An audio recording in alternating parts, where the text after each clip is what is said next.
Série de webinaires GHM Academy. Webinaire 2. En savoir plus. Comment utiliser GHM Creator. Créer une page d'accueil pour votre leçon. Créer des pages pour votre leçon. Ajouter des vidéos, des images, etc. Ajouter des liens à vos pages. L'utilisation de l'éditeur HTML. Nouvelles fonctionnalités de la librairie GHM. Bienvenue à notre webinaire GHM. C'est notre deuxième webinaire et nous sommes très heureux que vous êtes ici avec nous autres. Cette session est composée concernant le troisième component de notre système de gestion d'apprentissage, notre 3.1 ou en anglais LMS. Les trois composants de notre système est le GHM Librairie, GHM Classroom et GHM Creator. GHM Librairie, c'est couvert un peu à la fin de la session aujourd'hui. Mais GHM Classroom est couvert par le webinaire précédent et aujourd'hui, nous parlons concernant le GHM Creator. Donc, GHM Creator, c'est notre module qui permet d'utiliser, de créer votre propre leçon. Ce component donne l'utilisateur la possibilité de créer des leçons à partir de rien ou d'utiliser la page existante comme une base sur laquelle il peut s'appuyer ou il peut personnaliser pour obtenir la leçon que vous souhaitez. Donc maintenant, ici, de Martin Plante, nos PDG, pour expliquer GHM Creator. Bienvenue, Martin. Merci beaucoup. Alors, encore une fois, bienvenue à cette leçon courte, comment utiliser GHM Creator. Alors, on va tout de suite commencer la leçon. S'il vous plaît, juste me dire si vous voyez bien l'écran que je partage. Oui, c'est bien. Merci beaucoup. Alors, comme vous avez remarqué, dans GHM, il y a trois, si on veut, différentes composantes. Il y a GHM Classroom, GHM Bookstore et GHM Creator. Et Creator, c'est ce qu'on va parler à propos aujourd'hui. Alors, dans GHM Classroom, juste un petit rappel, c'est là où que vous allez mettre vos leçons, que vous allez être capable de partager avec vos élèves dans vos classes. GHM Bookstore, c'est là où, excusez-moi, je vais le mettre en français. So I'm just going to start that over. Sorry about that.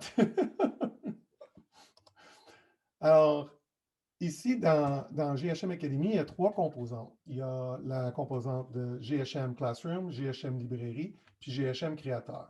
Alors, aujourd'hui, on va parler surtout de GHM Creator. Dans GHM, juste pour faire une récapitulation, GHM Classroom, c'est là où que vous allez partager vos leçons avec vos élèves, soit que vous les avez pris de GHM Librairie ou vous les avez créés vous-même et vous pouvez les partager. Dans GHM Librairie, c'est là que vous allez trouver des leçons qui sont créées par nos producteurs de contenu et dont nous et aussi d'autres organismes comme le Musée canadien de la nature, bientôt Pointe-à-Calière, aussi on retrouve Je me souviens, Black Biblio, etc., etc. Il y a d'autres personnes qui créent des leçons à l'intérieur de GHM Academy. Alors, c'est là que vous allez retrouver leurs leçons. Alors, allons vers GHM Créateur. Alors, comment on fait pour rentrer dans GHM Créateur? On va appuyer, vous allez regarder dans ma souris, vous voyez, c'est marqué librairie, c'est marqué classe et c'est marqué création, excusez-moi. Alors, on voit librairie, classe et création. On va appuyer sur création et voilà, on est dans le mode création. Pour créer une nouvelle leçon, on fait simplement appuyer sur le plus avec une nouvelle leçon et ça va nous amener carrément dans la première leçon qu'on veut créer. Mais il est important de comprendre, quand on crée une leçon, on veut toujours créer comme un couvert. Alors, c'est un peu comme un livre. On retrouve un couvert et on va retrouver des pages à l'intérieur. Et ce que je vais faire aujourd'hui, je vais vous montrer comment créer le couvert et aussi comment créer des pages à l'intérieur.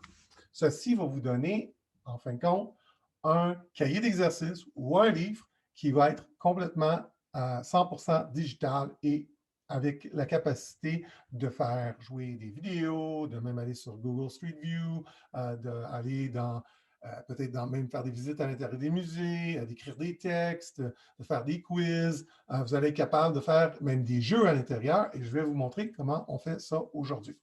Alors, la première chose qui est importante, on doit donner un titre à notre leçon. Alors, moi, je vais donner le titre suivant. Je vais l'appeler « La bataille des plaines d'Abraham » parce que c'est la leçon que j'ai préparée déjà et puis je vais être capable de la copier pour que vous soyez capable de la voir vous aussi. Alors, je vais juste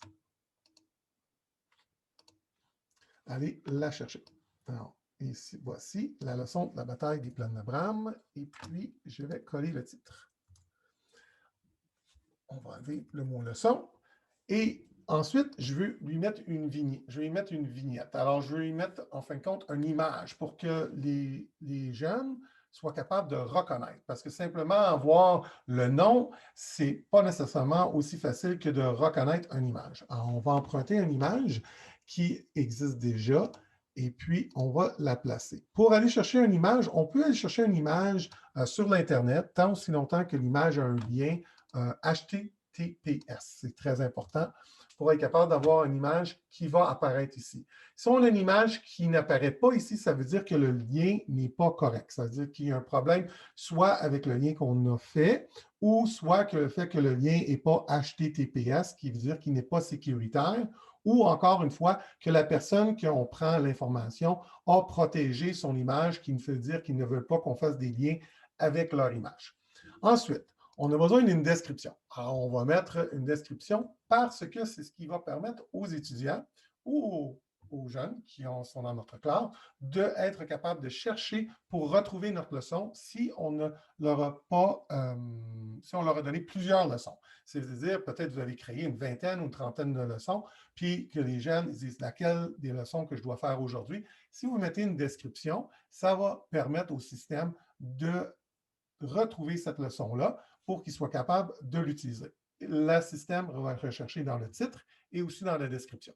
Alors ici, on va mettre une description et puis on va simplement la prendre, peut-être, je vais la prendre et l'emprunter de quelqu'un, je vais le mettre en français ici et je vais prendre cette description ici. Alors, je vais la copier et je vais la coller pour aller plus rapidement aujourd'hui, juste pour qu'on soit capable de tomber dans les choses les plus importantes, comment créer une leçon. Alors, une fois qu'on a une description, on est prêt à partir.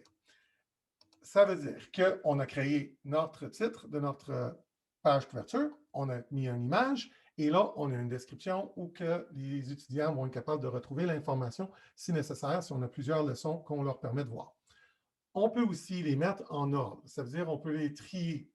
On peut trier toutes nos leçons. Alors, on pourrait mettre celle-ci comme étant la numéro 1. Ça veut dire qu'elle apparaîtrait avant toutes les autres leçons. On peut la mettre en 2, en 3, en 4. On peut utiliser un système numérique. On peut utiliser un système alphabétique.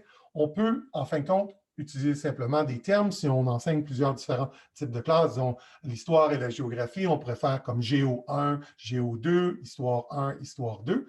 Et de cette façon-là, ce qui va se passer, c'est qu'ils vont être rassemblés ensemble en fonction des thèmes qu'on enseigne. L'autre chose qu'on va suivre ici, c'est afficher les numéros de page. Alors ici, on peut afficher une page, c'est-à-dire que quand on va ouvrir notre leçon, on va avoir la page 1, 2, 3, 4, 5, et le numéro de page va apparaître. Ceci, ça permet plus facilement aux étudiants d'aller voir exactement la page que peut-être que vous voulez leur présenter, en disant, bon, allez voir la bataille des plaines d'Abraham, la page numéro 5. Alors, en appuyant ici, ça permet d'avoir le chiffre numéro 5, la page numéro 5, pour qu'ils soient capables de la retrouver plus vite dans le plan. Et ça, je vais vous montrer. On peut aussi afficher les choses par date, c'est-à-dire que peut-être qu'on veut faire une chronologie de la bataille des plaines en mettant les différentes dates. Et ceci, ça nous permet de les mettre soit par année mois, jour ou année mois jour heure. Parce que des fois, c'est très, très précis quand on veut faire une chronologie. Alors ici, nous autres, on ne va pas faire de chronologie aujourd'hui, mais ça vous donne une idée que vous avez cette capacité-là de faire ça. Là, on veut ajouter des pages. On peut soit ajouter des pages à partir de rien, c'est-à-dire de créer quelque chose complètement nouveau, ou on peut rechercher pour voir s'il y a des pages qui existent déjà ou des choses qui existent déjà à propos de la bataille des plaines. Et justement, il y a une leçon sur la bataille des plaines. Alors, on peut aller chercher, si on veut, certaines de leurs pages. Alors ici, on pourrait utiliser cette page-là et cette page-là. Et puis, on pourrait dire, ah, et voilà, j'ai ajouté mes pages que je veux avoir. Mais là, ça veut dire que ma leçon va simplement avoir 2 pages. Peut-être que je veux ajouter une autre page, peut-être sur comment Montcalm a attaqué à partir de les plaines. Alors, ce qu'on va faire, on va ajouter une autre page, nouvelle page, en appuyant sur la petite roue ici. On voit, on peut ajouter une nouvelle page. Et là, ça va nous ouvrir, en fin de compte, l'éditeur pour cette page-là.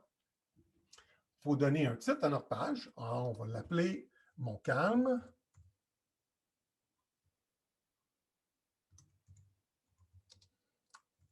Attaque. Bon, alors Montcalm attaque. Excellent, ça c'est notre page. Et là, on peut commencer la page. On a un titre et puis on pourrait rajouter une date si on voulait, mais vous vous souvenez, on a choisi de ne pas mettre de date précise, mais on pourrait toujours mettre une date ici parce qu'on pourrait peut-être revenir plus tard, dire on voudrait créer peut-être une chronologie. Alors, si on voudrait, on pourrait mettre une date. Mais dans ce cas-ci, comme j'ai dit tantôt, on ne va pas en mettre parce que nous autres, on veut mettre plus le point focal sur les autres choses. On peut ajouter un quiz en mettant ici un nouveau quiz. Chaque page peut avoir un quiz, c'est-à-dire qu'on pourrait faire peut-être un quiz de 5 à 6 questions en ajoutant le quiz ici, mais on va revenir à ça dans quelques instants. Premièrement, je veux ajouter l'information. Alors ici, on a le choix. On pourrait ajouter une carte. Alors si on veut, on pourrait dire modifier la carte et puis on pourrait aller chercher des petits soldats français et puis les placer sur une carte. Alors voici sont où nos petits soldats français. On va en prendre un. Peut-être on va aller dans les bleus. Hein? Peut-être les bleus. Et voilà, un petit soldat français parce qu'il est bleu. Et puis, on va les mettre où? Sur les plaines. Alors, on va se rapprocher. Et c'est très, très simple de mettre des soldats. Alors, les soldats français, ils sont venus, en fin de compte, des Chutes-Montmorency jusqu'à Québec. Alors, on va placer l'épinglette aux Chutes-Montmorency et on va les déplacer en appuyant sur la ligne et puis ça va nous permettre de faire un tracé. Il est important de comprendre que le plus de points qu'on met, le mouvement va être plus lent. Si on rajoute plus de points, le mouvement est plus lent. Si on enlève des points, le mouvement va être plus rapide. Alors ici, j'ai fait ma petite animation, c'est-à-dire que mes soldats vont partir des Chutes-Montmorency, ils vont se déplacer, ils vont venir jusqu'aux plaines. Alors, je vais terminer. Et là, ma carte, j'ai mis une carte avec une animation qui explique exactement ce qui se passe parce qu'on parle que Montcalm attaque. Alors, ici, le deuxième onglet, ceci, c'est très bien parce qu'on pourrait ajouter soit un jeu ici, on peut ajouter un lien à une page. Alors, on va dire qu'on va ajouter un lien à une page. Alors, on va l'appeler, en fin de compte, un info supplémentaire. On va l'appeler info supplémentaire comme ça avec un point, juste pour que les étudiants comprennent que c'est de l'information supplémentaire. Et comment je vais chercher? Je vais chercher mon information supplémentaire. Je vais sélectionner, en fin de compte, le site que je veux et je copie le lien. Alors, je le copie, je vais l'amener et je vais placer mon lien ici. Et ceci va se placer dans ma page tout seul. Je n'ai pas à faire autre chose que ça. Si je veux, je peux même ajouter une vidéo. Alors, comment je fais? Je vais ajouter une vidéo en allant directement à un site YouTube. Puis je veux choisir mon vidéo. Et je vais choisir la bataille des plaines qui est reliée, en fin de compte, à Montcalm attaque. Alors, je vais copier mon lien. Je vais le copier ici. Je vais aller chercher. Et je veux copier vidéo URL, c'est ce que je veux. Alors, ça va me permettre de le placer dans le bon endroit. Et voilà, je le mets et mon vidéo est placé. Là, j'ai une carte, j'ai un lien à un site, j'ai mon vidéo, et puis je peux aussi ajouter du texte, ce qu'on appelle un texte alt text, qui veut dire c'est un texte caché qui est utilisé surtout pour les enfants qui sont malvoyants, puis qui ont un système qui va lire l'information. Alors, le système va lire l'information dans ce texte. Alors, si on explique exactement c'est quoi qui est dans la vidéo et qu'est-ce qui se passe, l'étudiant va être capable de quand même avoir une description de ce qui se passe sans nécessairement voir l'information. Les informations suivantes. Ça ici, c'est les références. Alors, peut-être qu'on veut référer avec un bouton pour que ce soit évident, pour que les jeunes savent exactement où on a pris l'information. Alors, on peut copier, si on veut, l'information ici et on peut la placer. De cette façon-là, l'étudiant va être au courant de où on a pris notre information et c'est la même chose pour l'image. Alors, si on a pris une image ou une vidéo YouTube, on veut le placer ici pour, encore une fois, qu'il y ait une source de l'image et une source de référence qui est située ici dans les URL. Là, on continue. Et puis ici, c'est quelque chose d'extraordinaire. C'est là où que vous pouvez vraiment devenir créatif. Vous avez la capacité, comme dans un document Word, de créer ce que vous voulez en insérant des images, en insérant des textes, en mettant des blocs de couleurs. Vous pouvez faire une variété de choses ici. C'est extraordinaire. Mais je vais vous montrer en premier à quoi ressemble une page si vous ne mettez rien ici. Je vais sauvegarder. Et puis, et voilà. Alors, on a notre petit bonhomme qui se promène dans l'animation. On a ici notre vidéo et on a nos sources. Alors, ici, on a déjà une page qui est commencée. Alors, si on veut rajouter du texte, on veut rajouter peut-être un quiz, on peut le faire maintenant. Ou on pourrait le faire, ce n'est pas un problème, c'est juste pour vous montrer à quoi ça ressemble. Là, peut-être que je veux avoir quelque chose de différent, je veux ajouter du texte. Alors, c'est sûr qu'on ne fait pas ça normalement, mais c'est juste pour aller plus rapidement, pour vous démontrer ce qu'on pourrait faire. Alors, on pourrait parler un peu des expéditions de Québec. Bon, l'attaque, on peut voir l'attaque des Britanniques ici, qui explique un peu l'histoire de ce qui s'est passé. Alors, on pourrait venir chercher cette information-là, carrément comme ça, et la copier, et puis simplement l'insérer directement dans leur texte, et puis dans notre boîte ici. Alors, ça nous donne du texte. Peut-être qu'on veut changer un peu l'information. Si on veut, on pourrait mettre le texte ici un peu plus grand. Alors, on peut choisir la grandeur. Si on veut, on peut mettre de ce style-là, ou on peut aller chercher les fontes. Alors, la grandeur des fontes. Alors, on va mettre 24. Peut-être qu'on veut se centrer. Vous comprenez, c'est un peu comme ce qu'on retrouve dans Word. Alors, c'est quand même assez facile à faire. Ici, on pourrait, peut-être même si on veut, on pourrait dire, bon, je veux le justifier des deux côtés, juste pour que ça aille un petit peu plus beau. Alors, de cette façon-là, on peut travailler avec les textes comme qu'on veut. On peut même changer la couleur des textes si on veut. Vous voyez, on peut même mettre des liens. Alors ici, si on voudrait mettre un lien, on pourrait ajouter un lien. Alors, on fait comme un link. Alors, on va aller voir. Puis là, c'est en ce moment, c'est linké directement à la bataille des plaines dans l'encyclopédie canadienne. Peut-être qu'on voudrait ajouter quelque chose d'autre, peut-être ça peut être une vidéo ou quelque chose comme ça. On peut le faire. Alors ça, c'est très possible de faire ça aussi. On peut aussi ajouter, si on veut, des tables, une table.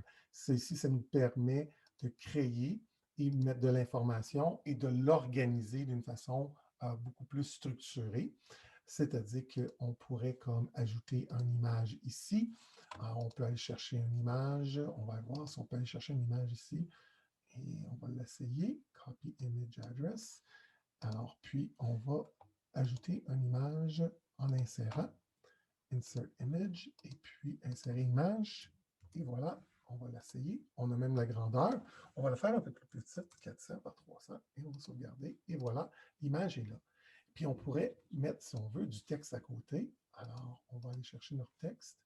Puis, on voit ici, c'est la mort de Wolfe. Et puis, on va copier ça. Alors, ça nous permet de structurer les choses d'une façon un peu mieux pour que les étudiants soient capables de comprendre ce qui se passe. Puis, dans l'événement, justement, qu'on veut parler, on parle justement de cette période-là. On peut aussi agrandir nos boîtes ou rapetisser juste en tirant. Alors, c'est très, très simple dans le sens que c'est très facile à utiliser.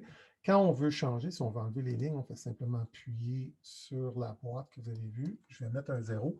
Et puis là, toutes les lignes vont disparaître. Et voyez, si je viens juste de créer un genre de document qui est quand même assez facile à lire et pour les étudiants, et à quoi ça ressemble. Et ça va ressembler à ceci. Oups, j'ai oublié d'ajouter mon titre. Je n'avais. Je suis effacé par exemple. non, mon calme attaque. OK, alors, je vais sauvegarder. Et voilà, alors, mon calme attaque les Britanniques. OK, alors ici, on voit que maintenant, ça, c'est le style que j'ai créé. Puis ici, ça, c'est l'autre style. Alors, on voit qu'on a deux différents styles qu'on peut faire si on veut. De cette façon-là, vous avez le choix. On peut aussi ajouter dans... Ça, ce que je vais vous montrer d'autres exemples qu'on utilise dans la librairie ici. Alors, ceci, c'est un exemple pour mettre de la couleur, si on veut. C'est présenté par Je me souviens. Eux ont créé des leçons. Alors, vous pouvez voir facilement qu'on peut créer des choses très, très intéressantes, très facilement et rapidement. Ici, nous autres, on a créé une leçon sur le verbe avoir. Alors là, on peut même ajouter une vidéo comme on a mis. Et là, on a un quiz ici. Alors, si on appuie sur le quiz, ça, c'est le quiz. C'est un quiz autocorrigé. Et puis, on a même un jeu. Alors, on peut même jouer à un jeu ici. Alors, on peut jouer, et voilà, au jeu. Quelle est la troisième personne? Bon, on voit juste incorrect, c'est correct. Puis là, juste pour vous présenter un peu comment ça peut fonctionner un jeu comme ça. Et puis, de cette façon-là, vous pouvez attirer les jeunes à jouer des jeux, à avoir plus d'interactivité. Je vais vous montrer une autre leçon qui est produite par le Musée canadien de la nature pour vous donner des exemples de qu'est-ce que vous pouvez produire. Vous pouvez faire ça facilement avec Créateur, ce n'est pas compliqué. Eux ils ont été chercher une visite, ils se sont fait une visite à l'intérieur du musée. Et puis, en fin de compte, si on fait jouer la visite rapidement, je vais juste accélérer ceci. On est devant ce qui est probablement... Je sais que ce que vous voulez voir.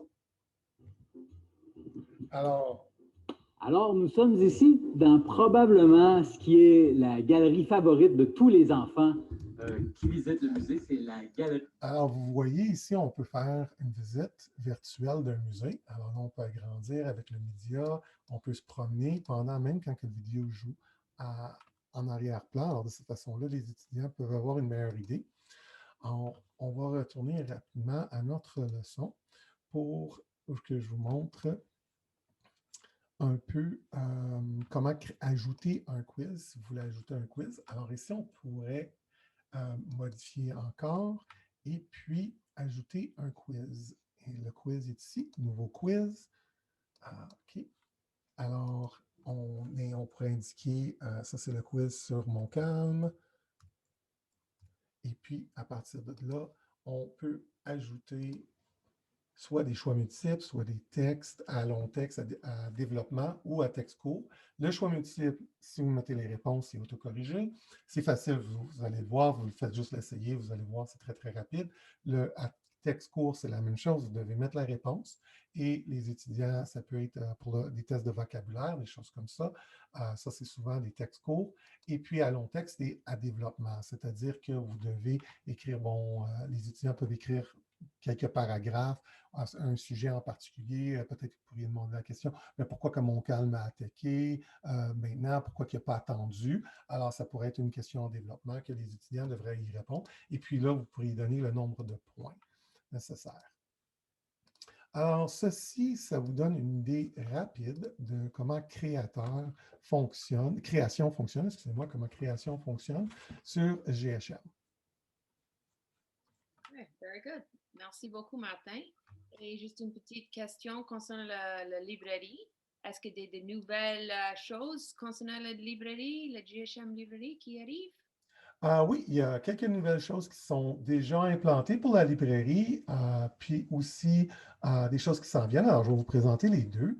De cette façon-là, je vais vous partager mon écran et puis juste m'assurer que vous voyez bien mon écran encore une fois. Dans la librairie, vous allez remarquer que vous avez la possibilité d'aimer certaines leçons.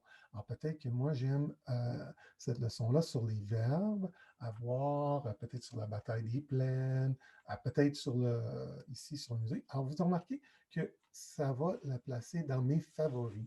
Alors, tout de suite, quand je vais rentrer dans la librairie, tout ce que moi j'aime, tout ce qui est mes préférés, en fin de compte, mes favoris, vont apparaître. L'autre chose qu'il y a, c'est que vous avez l'option d'aller dans des chaînes et de suivre des chaînes. Ça veut dire que je peux aller, je me souviens, et je veux dire, attends, je la suivais, alors je peux appuyer sur le bouton « Je suis »,« Suivre », et là, maintenant, je vais suivre cette chaîne-là. Ça veut dire que l'information, quand eux créent une nouvelle leçon, tout ça, ils vont apparaître dans les premières, dans mes favoris à moi, pas dans mes favoris, mais dans les ce qu'on appelle en français trending. On appelle, oui, les tendances. Alors, dans les tendances, comment ça fonctionne? C'est des choses que j'aime, que d'autres personnes aiment beaucoup. Alors, c'est ceux qui sont les plus populaires, mais aussi des choses que moi, je suis ou des choses qui m'intéressent aussi vont se retrouver dans les tendances. Alors, on essaie de pousser ou d'amener des choses qui sont intéressantes en fonction de ce que vous regardez ou qu'est-ce que vous voulez voir. C'est ça dans les tendances qu'on va avoir. Si vous avez remarqué aussi, vous avez la capacité de continuer avec la flèche ici pour en voir plus. Alors, plus d'informations, c'est la même chose dans chacune des leçons. Quand je vais descendre ici, les différentes catégories qu'on a, on a comme l'histoire sur les Noirs, puis ici, si je descends, l'environnement, l'histoire de l'Europe, et ça, ici, ça nous donne de l'information supplémentaire qui va nous permettre d'avoir plus d'informations à ce niveau-là.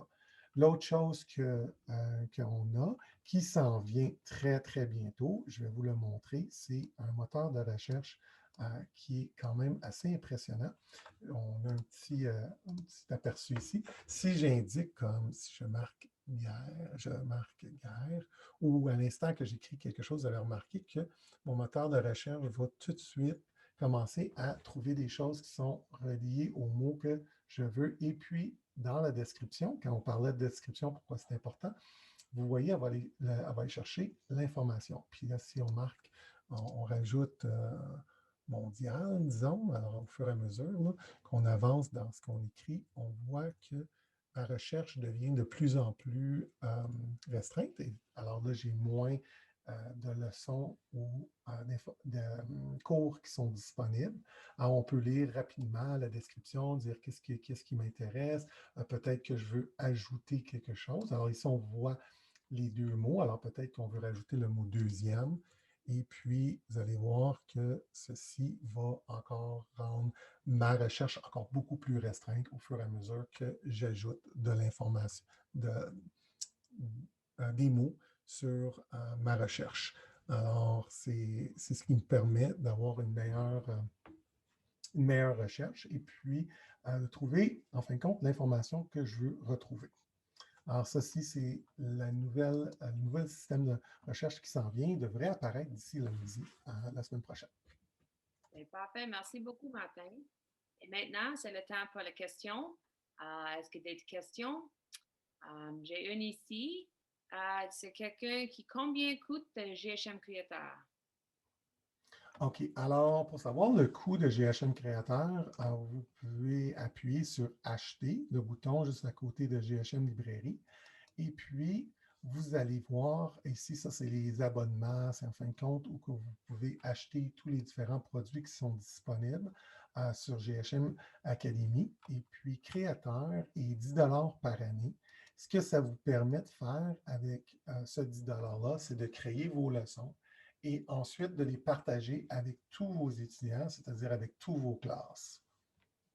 Ça, c'est la deuxième question. C'est quand j'ai acheté le GHM Creator, est-ce que j'ai capable de partager la leçon que j'ai créée? Oui, absolument. Comme j'ai dit, vous avez cette option-là, une fois que vous avez créé votre leçon, d'être capable de la partager dans une classe. Laissez-moi vous montrer à quoi ça ressemble. Je vais juste revenir ici. Alors, une fois que moi j'ai créé une leçon, je vais dans ma classe, je sélectionne la classe que je veux partager mon information avec, et puis je vais dans Contenu. Et puis, à partir d'ici, c'est ajouter le contenu. Et voilà la leçon que j'ai créée. Je la sélectionne, je sauvegarde. Et vous allez remarquer que ma leçon, elle apparaît ici. Et aussi, vous allez remarquer qu'elle apparaît la première parce que j'avais mis, vous vous souvenez, j'avais mis le numéro 1. Alors, c'était parce que je voulais qu'elle apparaisse la première. Alors, de cette façon-là, si je veux qu'elle se déplace dans ma liste, je peux mettre le numéro 2, 3, 4, 5, et puis ainsi de suite. Elle va se déplacer dans ma liste en fonction de comment je lui donne la priorité. C'est parfait. OK, merci beaucoup. D'autres questions? Non, s'il pas d'autres questions, merci beaucoup pour ce temps et merci pour venir avec nous autres. Puis j'espère que vous êtes capable de revenir pour le prochain webinaire et bienvenue à la prochaine. Merci. Au revoir. Merci. Pour plus d'informations à propos de GHM Academy, allez à ghmacademy.com. Si vous aimez cette vidéo, n'oubliez pas d'appuyer sur le bouton subscribe et aussi like. Merci.